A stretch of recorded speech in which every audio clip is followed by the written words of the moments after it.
Hi, I'm Garbreak1, and this is McGardia's School Crowdfunding Show. I'm here today with Mike from HM Press. How's it going? It's going great. Thank you for having me. I'm always glad to have you folks on. Crap, I've completely forgotten the name of the book. Valda's Book of Spires? Valda's Uh, Spire of Secrets. Spire of Secrets. Yeah, Valda's Spire of Secrets. Alright, sorry about that. Let's try that again. No, go ahead. Hi, I'm Garbreak1, and this is McGardia's School Crowdfunding Show. I'm here today with Mike from HM Press. How's it going? It's going great. Thank you for having me. I'm always glad to have you folks on. You're here this time to talk about Valda's Spire of Secrets, so why don't you tell me a little bit about that? So Valda's Spire of Secrets is this new 380-page book that we're launching soon. It's designed to be a true expansion for D&D 5th edition. Think about it like Xanathar's, but with like way more content, or like if Wizards of the Coast finally put in some initiative and made like a Player's Handbook 2, and then like crammed in a Player's Handbook 3 for good measure. It's a really, really big book. It's got a lot of content. It's got 10 base classes, 150 subclasses, races, feats, spells, you name it. It's in there. Or that is a lot. It is. It's a beefy book. We don't mess around. Yeah, it's enough that you could probably build a setting out of just Spire of Secrets, right? Well, yeah, that's the interesting thing, though. We made it so that you can play it with any setting. I believe really strongly in sort of straight up and down expansions to the edition. So everything in this book you can take and put with any other setting. I believe really strongly that like a good table, could play 5e forever using just the core books and Valda Spire of Secrets. Like that's sort of the goal, right? We want to make a product that you put on top of the core books and you are happy with forever. Like you can play any setting with it. All of these options are cool and work. It's not trying to be something that's completely separate from the core edition. It's not trying to be a specific little setting that you dip into and then come out of. It is a core expansion. Nice. So I guess let's start with what a lot of people would kind of consider to be like core element of the character. Why don't we talk about the race for a little bit? So we included 5 races in here, one of which is sort of like very, very weird and interesting.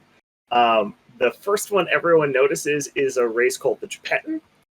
They are these this race of small-sized toy creatures. They're little animated constructs, and you kind of choose what type of toy you're going to be. You can be like a plushie, so like a teddy bear sort of thing. You can play a raggedy, so some sort of Raggedy Ann doll. Or the bisque, which are porcelain dolls, and they're terrifying. We have an adorable piece of art in the book for it, with a teddy bear holding an obviously cursed sword with like flaming eyes. It's just very happy about this. I love it to death. The Gepetin are really, really fun.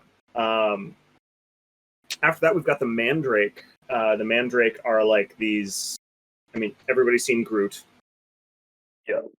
It's it follows in this grand tradition of D&D races where when players want to adopt a monster as their race, normally Wizards of the Coast will eventually just go, fine, here's a humanoid that's really similar.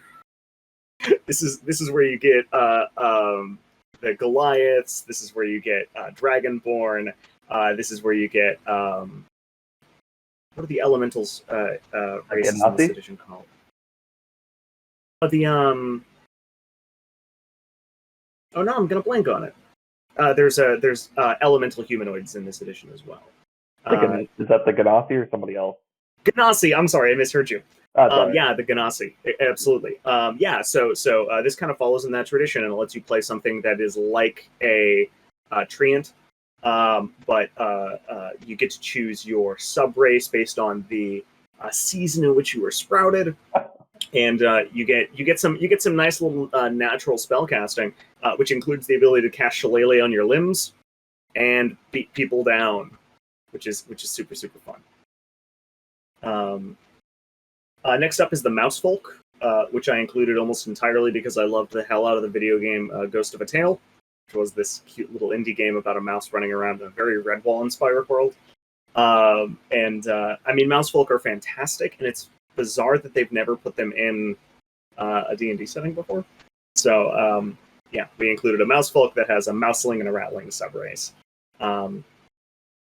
They get features like Scurry and Squeeze, which are just hugely evocative and help you play this, this race that is smaller than even like halflings, right? You get to feel extremely tiny, which is kind of fun when you're playing a Mousefolk. And the last like normal race we have are spirit hosts, which are sort of like ghost people. They are just regular humanoids who come from the border ethereal. So, in the grand tradition of D&D, humanoids come from, different elemental planes or different planes of existence have, different natural traits. So these are humanoids who came from the border ethereal. So they're ghostly and they fall at a slow rate and they can see into the ethereal plane, which means some type of invisible creatures, but not all of them. And they can speak with the dead as a racial ability once per day. Like asking one question, which is really strong and very limited and super, super great for a race. So yeah, that's if you really want to play a spooky ghost but don't have a better recourse. I guess that's boiling these down too much. There's a lot to them, but I like having those kind of like elevator pitches when you're designing, right? And that was only 4, and I said there were 5. The last one also featured in our previous book, Dark Matter, and this is a near human, which is like a variant human, but you're kind of limited to one of these near human feats. This is an extremely flexible platform we designed that allows you to do like anything with your race. If you wanted to play something that is like, half dwarf or half ogre or something like that, or I really want to play something that's from a humanoid from the Shadowfell or something like that.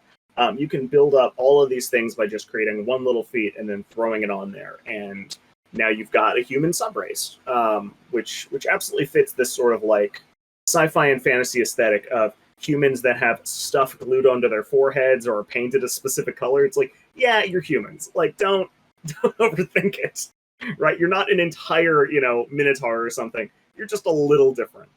So this lets you really both like customize it out and also just have a huge amount of variety. So Dark Matter focused on the sci-fi variants of this, and in Spire of Secrets we're focusing on the fantasy elements of this. And we've got, I think, like 15 or 20 like little sub-races just in a few pages. And it really gives you this huge space to customize your character, and then a platform where you can build on it very, very easily to make whatever you like. Right. Sorry about the long spiels. Interrupt me if you'd like to ask more questions or comment more. No, this is an interview about yourself, and you're answering everything very, very clearly, which I appreciate.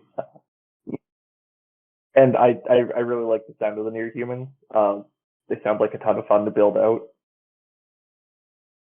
Yeah, it's been really interesting seeing how players grapple with them, because they're not strictly a sub race. Because if I did that, people wouldn't have kind of seen it as much of a flexible platform. But that was sort of the design ideology here of like, just give somebody as much freedom as possible to kind of build out their own very optimal sort of race that feels good and gives you a lot of fluff. One of my players right now really wanted to play. Oh no, it wasn't a lizard wizard. She is playing a salamander. She's playing a salamander spellcaster. And we were looking around going, how do you do a salamander? Just near human that. And we homebrewed something on the spot, and now she has a weird salamander joke of a race. Right on. Cool. Yeah. So one of the other major things, not that there's like only 2, but one of the other major draws of the Spire of Secrets is the classes. So why don't you tell me a little bit about that? Oh boy, yeah. So a little bit of background, I guess, to flesh out what we've done here, because I've been writing D&D 5th edition stuff for like 6 years now, like 5 of which I've had a Patreon and like doing this in a meaningfully professional way. And for most of that time, for at least 5 years, we've had base classes of some sort, made and play tested over here. So we have had years and years and years and years to perfect the crap out of a run of base classes. And we decided to put them all in one book. So, when other people say this book has a class in it, they really mean we put together a level 1 through 20 class with very little playtesting and shoved it in the book. We are like experts. We are veterans. We know exactly what we are doing. I have like theories and thoughts about how to make a class compelling from level 1. So I consider this something of a speciality of ours. And we included 10 of them in this book, all of which have been playtested for a really long time. So I am like super thrilled about the quality we're bringing to bear here. I can rattle them off in order. It's 10 classes and they have a lot of like interesting gimmicks, so I'll try to keep them pretty brief. The Alchemist is a standalone alchemist. If you've played Pathfinder, you'll know a little bit of what you're getting into. They throw bombs. You get discoveries, which allow you to customize your character a little bit, and you can modify the sorts of effects your bombs have. With formulas you can apply kind of on the fly. Your bombs scale a little like cantrips, like an Eldritch Blast. It's D10 scaling, but you can add your int to it, and they have a splash radius of damage. So people around the target have to save or take half damage on a failure. So that's like a kind of an interesting base mechanic of this one does AoE, and you can also brew potions pretty effortlessly, which is sort of a given. The next one on the list is the Captain, which is massively experimental and very, very interesting in my opinion. The Captain is a leader class. You get some battle dice that you can use to help your allies. But the big thing is you play 2 characters. You're playing the Captain and their cohort. And you get to choose your cohort. And if they die, you can change them out for another cohort. We include a bunch of NPC stat blocks and then pretty basic NPC stat blocks that you can use kind of for anything. But then they also have another box at the bottom which says how they level up, like what happens as you gain levels. So your cohort levels up as you do. You play 2 characters at one time. And instead of getting extra attack, this class actually gets an ability that lets you ask someone else to attack instead. So you're this character that is about getting the whole party to succeed, and the way that we got you to focus on that was by giving you another person to control at the same time. So you can't be focused on yourself when playing, which I like a lot. After that is the Craftsman. And the Craftsman is where, if the Captain sounded like wild and out there, the Craftsman cranks that up to 11. The Craftsman takes, so all weapons in 5e have properties. They have, there's a little list of properties and you can mix and match them. We took a scalpel and dissected how the numbers behind those worked and extrapolated it out and created a massive system of properties that are kind of arrayed-like features for the Craftsman. So you can build and invent your own weapons in the Craftsman class that are completely balanced with core weapons, no matter what you do, no matter what your twisted brain devises. And you will get like cool, innovative, experimental weapons. And of course, we added exotic weapon properties. And of course, we added, an entire list of exotic weapons to the book. And of course, we added firearms and switch weapons from Bloodborne, because you can't stop me. So it's both like a gift to all players that you have all these new weapons to play with, and also like this thing specifically for the Craftsman class where you get to experiment and really get into the head of a craftsman. Here's a huge list of properties. Let me make something cool. Yeah, Craftsman is super cool. We have complete Craftsman, which is where this was previously released. I'd really like to use the Craftsman like weapon creation rules to come up with loot to give players. Just like, hey, here's a unique weapon, have fun. It's fantastic. When I'm working with other creators and they go, oh my gosh, I have to make like a new weapon or something, I'm like, it's effortless. I've dissected the system. I know how it works. Literally just build something in the framework of this class and it will be core rules compliant. It'll be perfectly balanced. In fact, those rules demonstrate some like busted stuff in the core system. Like the whip is underpowered by like 1 damage die step. The longbow has too much range. Like there's certain aspects of those weapons which are like way off where they actually should be, and they did that intentionally. So we had to add in some modifiers for if you're using those weapons, like modify them in this way. So no matter where you start with your weapons, you can always get back to where you're going. So you can build any weapon by starting with a club and working your way up, and that's like an accomplishment, and it's bizarre. It's a fun system. Yeah, and we could talk about that. It's like a hugely large part of the book just in terms of length because the Craftsman is like really, really deep. But once you kind of read through it once or twice, you can ignore like half of it at any given time because a lot of those are like higher level stuff, and you'll be all right. I don't want to like discourage anyone from trying the Craftsman. If you're somebody who likes to like tinker, oh boy, Tinkerer's class. And you don't have to do like a spreadsheet, to figure out your prices. It's very not gold dependent. After that's the Gunslinger, which is like one of the most fun classes I've ever had in playtesting. And I don't want to like diminish the other classes, but the Gunslinger uses our firearm rules, which are simple, but wildly fun. So we use all of our firearms are 2dx instead of just one die. You roll 2, and you don't add an ability modifier. So you're rolling way more dice, but you're not adding anything to it. So the Gunslinger is, and we did a lot of math in order to make sure this was like basically perfectly balanced from level 1. So the Gunslinger is just by that little change. Oh, and the class's big thing is that they're also fishing for crits. They deal, an expanded crit range, and they can disable enemies on a crit, and they get other benefits on critical hits. So they are one of the most wildly fun classes out there. You're rolling lots of dice, and when you crit, you do roll all more dice because you're rolling more dice than normal on a crit. And you're carrying all of the firearms normally have like pretty like narrow ranges and like specific drawbacks. So you're carrying a whole arsenal and switching them out multiple times in combat, and it's wildly fun. You get a few maneuvers and stuff like that, but it's the core system is what sells that and makes it just completely different than a fighter or a ranger. Feels really, really good to actually play. Let's count. 1, 2, 3, 4, 5. We're halfway through the classes. Right on. Oh no! Now we're on 5. Great.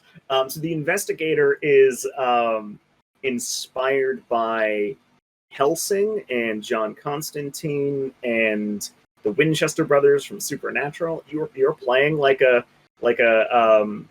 cigarette smoking, like trench coat wearing supernatural investigator. You're the guy who like fights werewolves and vampires and has like a book of weaknesses and spells, and you're that character. It's bizarre, once you kind of crystallize that character in your mind and you think about the number of variations there are, it's bizarre that it doesn't exist in 5e already. It's so evocative and so immediately cool. So we built a class for that. Of course, you get crossbows and rapiers and stuff. The thrust of that class is that you get lots of rituals, and you can cast your rituals as a bonus action. You can hastily do your rituals to kind of like change stuff in the middle of combat. And your 5th level ability, instead of giving you extra attack, lets you figure out the right place to stab a monster. So you ignore their resistance and immunity, and you deal damage like they were vulnerable. So like, oh yeah, that's a werewolf. I know exactly where to stab them and exactly what to stab them with, so that they are vulnerable for the next round, and I can stab them really good. And it's competent in combat, and it's very utility, and it's really good at social interaction and solving problems. It's very, very fun. I'm a big fan of the Investigator. In one of our actual play streams, Dungeon of the Mad Mage, the second character I end up playing after like episode 25 or something is an Investigator. Big fan. Do a lot of damage.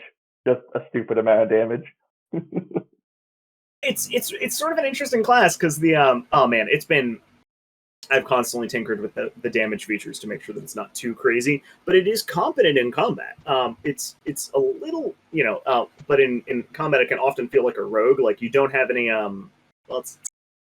you don't have a lot of damage mitigation of that class, so you have to use your rituals really cleverly to make sure that you don't get turned into paste, because you're only a D8 class and you've got like, light armor. So you have to be very clever and very canny. Yeah, I mean, I say it does stupid damage, but like it's all single target. You look at a wizard who can throw fireballs, wizard still doing more. But yeah, no, It feels like a lot. It's funny when you actually do the math. It's like, oh, their damage is all right. So as a designer, I'm like, yeah, they're all right. But everyone who plays it is like, oh yeah, I feel like I'm really just wrecking stuff, and that's sort of the idea. But speaking of like damage, let's talk about the next one. The Martyr is a really fascinating class because we didn't have a divine class on this list until now, and we took the idea. Lots of people have made like blood mages before because the idea is pretty simple. Yeah, I burn my HP to deal damage, to cast spells, to do whatever. We did that with a divine class. And said, yeah, you burn your HP to do smite-like ability. You do it to, cast your spells because you're this kind of self-sacrificing martyr. Your blood is holy because the gods have ordained that you're going to die. So thematically, the class is about this. Paladins are about their oaths, clerics are about their devotion. The martyr is like chosen. Like the gods came down and went, "Hey, you work for us now. Good news, you're going to die. You can't do anything about it. You're gonna die. You're gonna die for us. We've got a plan in mind for you, but you are gonna die." Just so we're real clear on that point, you're gonna die. Just if you weren't, you're gonna die. Yeah. It's fun.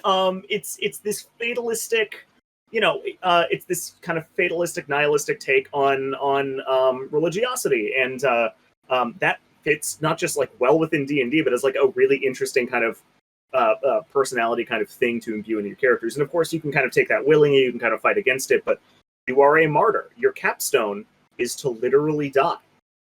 This is my favorite thing about this, and everyone hates it. And I love it. Well, it's very divisive. Your capstone lets you go like, okay, I'm invincible for like 10 minutes. I take no damage. I can cast Wish once. I have, I think, advantage on everything. And then I'm done. I die. Nothing short of divine intervention can stop this. I am dead. And it is amazing. It is an entire arc for your character built into a class feature. And it's phenomenal.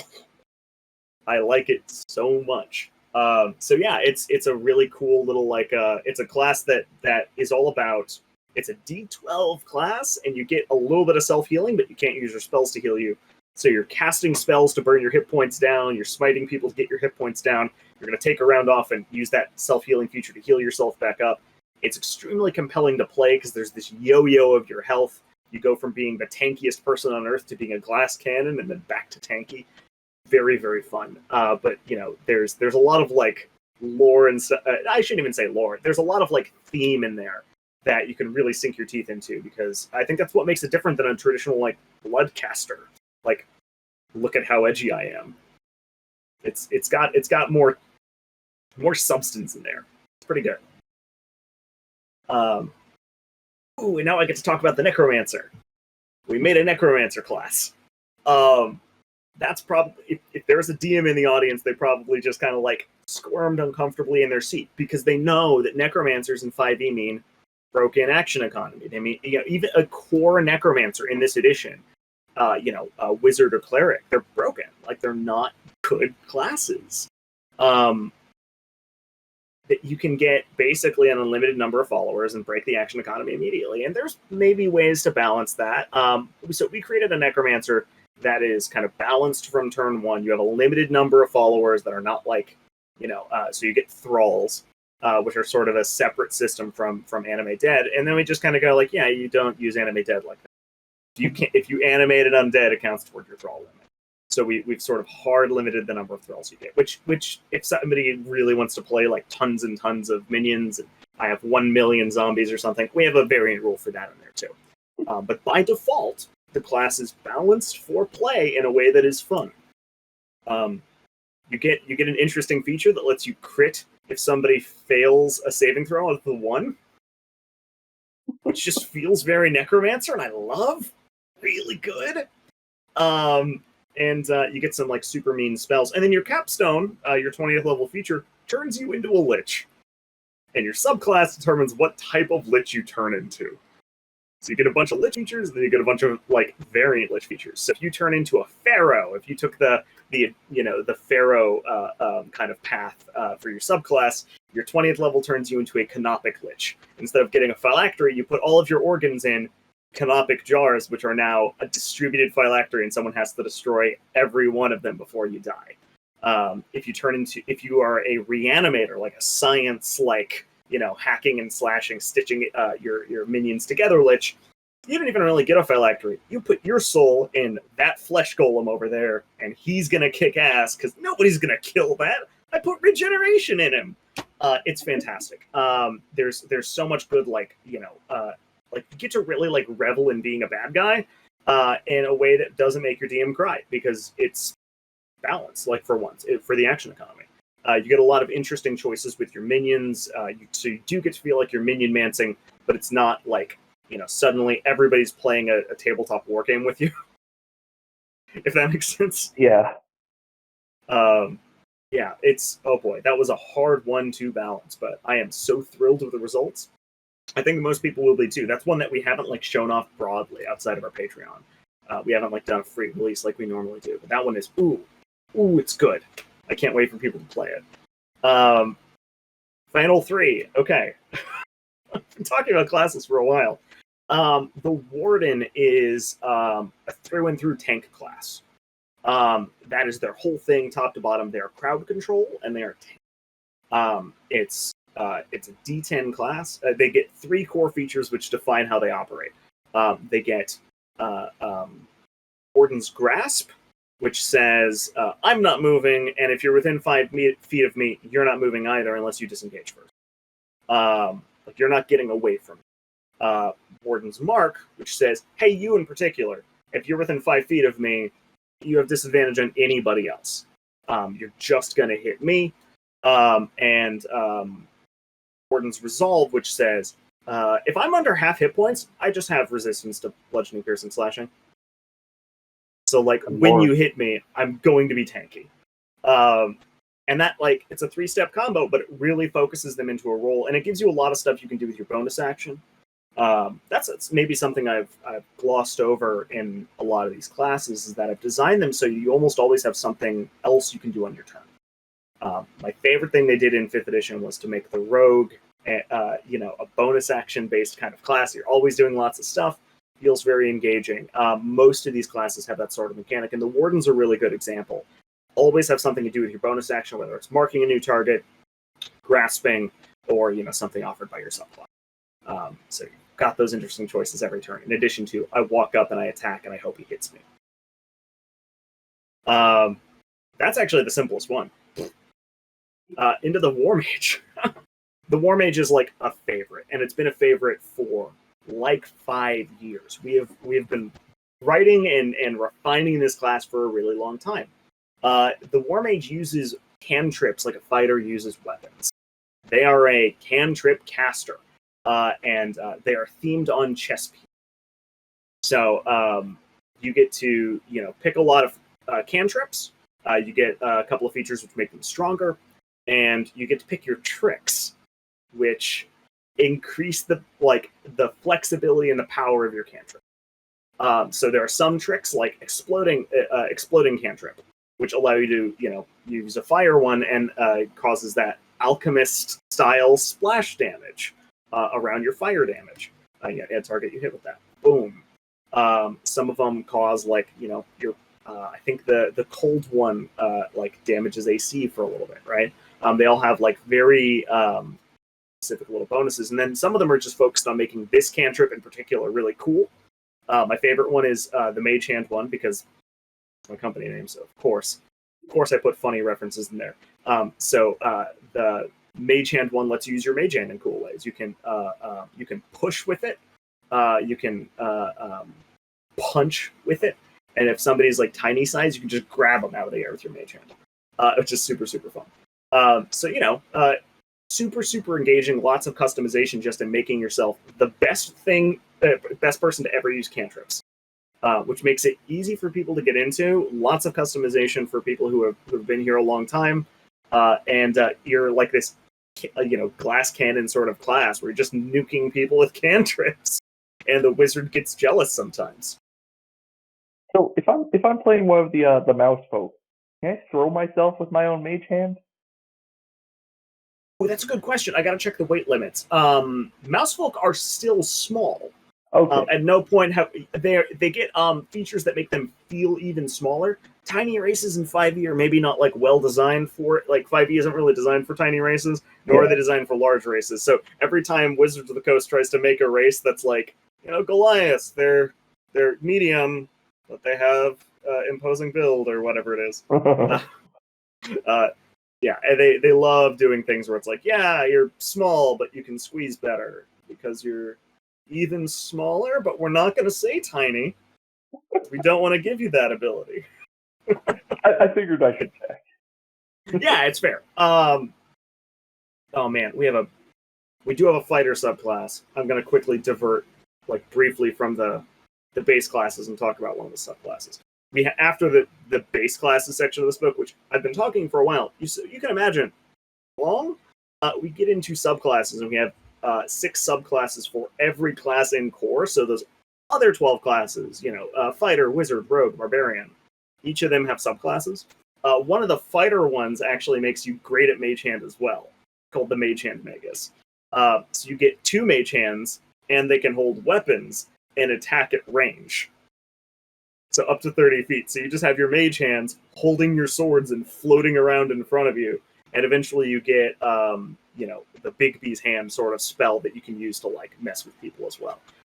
So it's there's even better avenues for mage hand in this book because I really like that spell. It's pretty good. So that one does have a feature at I think 10th where you just go I'm gonna have my Big B's hand go like this, just kind of create a platform and I stand in it. It works. It's very, very fun.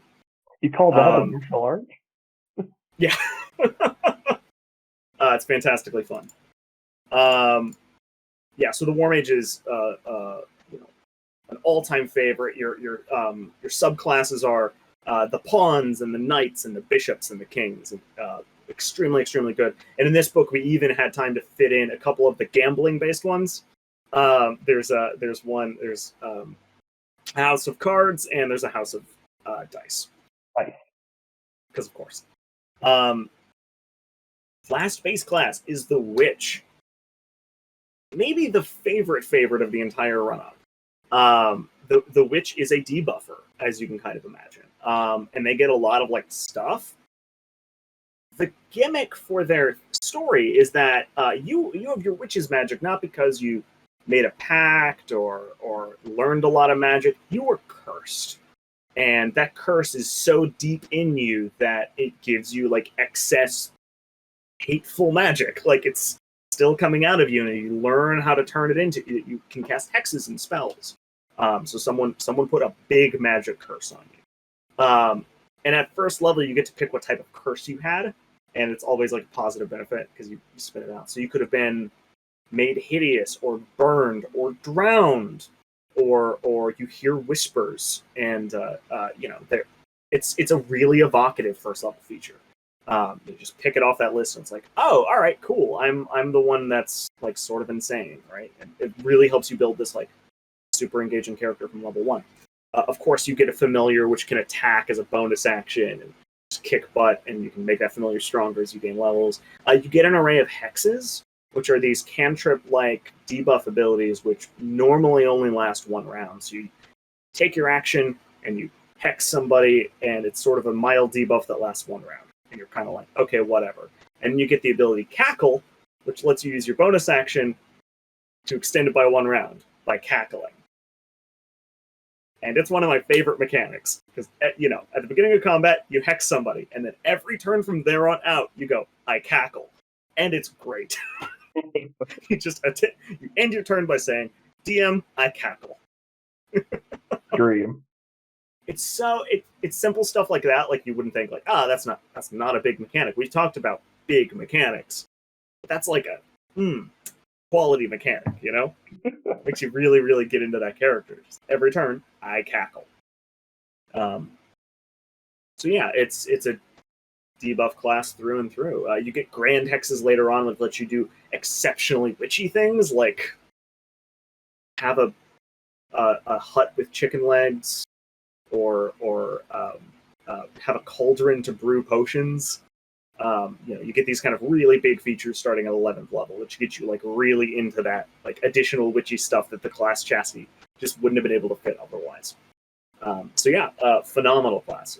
I think everybody should play that. It's also nice, just as a side thing, it's also nice having a class which, by its default theme, says this can be for female characters, as opposed to saying, this can be for male characters as well. Because nothing in the class is gendered, but people read witch and they go, oh, I can play a badass female character. And that's the way I see people traditionally engaging with that class. And it's extremely cool. And I hope people keep doing that, because I want to see more characters like that. And it makes me proud to have kind of brought them that option in a way that guides them that way. It's really cool. Yeah, for sure. So we've touched on this a little bit earlier, but some of these classes were previously released as complete craftsman, complete investigator. Mm-hmm. Is there additional content compared to those in this book? Mostly less, because the complete classes are these, big standalone PDFs that normally have like 10, 15 subclasses in them, like big stuff. In this book, we sat down and we wanted to refine those classes, refine the subclasses, and make sure that they were as balanced as humanly possible, that we accounted for every possible interaction, polished up the wording anywhere it would be possibly unclear, play tested everything we possibly could. If you love these classes and want to get even more, yeah, we've got a complete over there. But we only included, I think, 7, on average 8 subclasses for our core classes. So plenty of options, way more than the player's handbook would have given you. But it is not like 10, 15, because if we did that, this book, which is already pushing 400 pages, would have been 600 easily. So yeah, we kept it a little more limited, and the business side of me says, yeah, that could be a good upsell for those complete classes, but that's not really the way I'm thinking about it. I really just want to give people like a really solid package, and limiting that down so that every class has about the same number of subclasses, no matter how long we've been making it, felt a little bit more cohesive. Yeah, no, that's absolutely fair. So, any other highlights you'd like to bring up from the other sections of the book? Oh gosh, I should probably blitzkrieg through the other chapters really, really fast. I mentioned that we have a ton of subclasses for those other classes. If you count all the subclasses in the book, there's over 150 of them. It's a lot, and you can kind of see where that comes from now, I hope. We've got a customization chapter, which has tons and tons of feats. A new thing I call aux levels, or auxiliary levels. They are 1-level classes you can multi-class into. Just bounce into them to get some cool features, and then you're back to your core class. I'm super proud of those. I think they're what prestige classes should be in this edition. They're limited in such a way that they can't be broken. They literally can't be. But they give you a ton of player freedom. And we also have starter feats in addition to regular feats. So feats that the DM can kind of give a thumbs up and say, yeah, you can take that at first level for free. And they're wild and weird, and they normally have to, they allow you to address stuff that you wouldn't be able to address in a character normally, like, my character is using 3.5 style prepared spellcasting, or my character has some trauma, and we're using this feature to convey that in a mechanical way, or my character is literally blind, or has a visual impairment. And we worked with D and Disability in order to make sure that those were as good as we could make them, to make sure that they were both representative and fair mechanically, and like good choices. So we can get some extra representation. Like a lot of these are about empowering good characters instead of creating super overbalanced like nightmares. A lot of those starter feats have pros and cons, and sometimes they're not even in balance. Sometimes the cons are way higher, but they're about giving you the options to make these characters that nobody's given you the option for. We've touched on the equipment chapter a little bit in the Craftsman. which so we've got weapons, armor, just tons and tons of exotic weapons and armor. And also we have a giant magic item section, gigantic. Everything in this book is big. I don't even know how many magic items there are in this book. I don't even know how you'd count them because some of them have like variants in there. It doesn't matter. And then we have spells. We have 130 plus new spells. I think it's like 134 or something. Because of course the new classes have to have spells, and we gave spell list to all the old classes. And it's a lot of new spells, and they're not like weirdly niche stuff either. Like some of these spells should be in every single campaign, and it's bizarre that they're not. I hope you'll read some of these things and be like, why isn't there a seance spell in 5e? What? Come on. Why isn't the finger gun spell everywhere? I want to go like this and say pew pew and put a hole in something. Why wasn't that already in the game? And then we've got I'm sorry? I'm a big fan of the spell Clue, personally. Is that in this one? Which one? Clue? C-L-U-E? Oh, Clue! I love Clue. Yes, of course it's in here. It was never getting away from me. Clue and Clue is fantastic. Clue lets you do a Scooby-Doo thing where you go, I see all the footprints and fingerprints. And they're all like brightly colored, like a Scooby-Doo comic. I love that. There's a couple of fantastic spells which are like so obvious. There's one just called Memorize. You memorize a bit of text. Great. Why isn't that? These are such good spells because they just do stuff that really should have been in the game the whole time. And there's 130 of them. So there's a few silly ones as well. I think we kept the spell that just throws somebody through a window.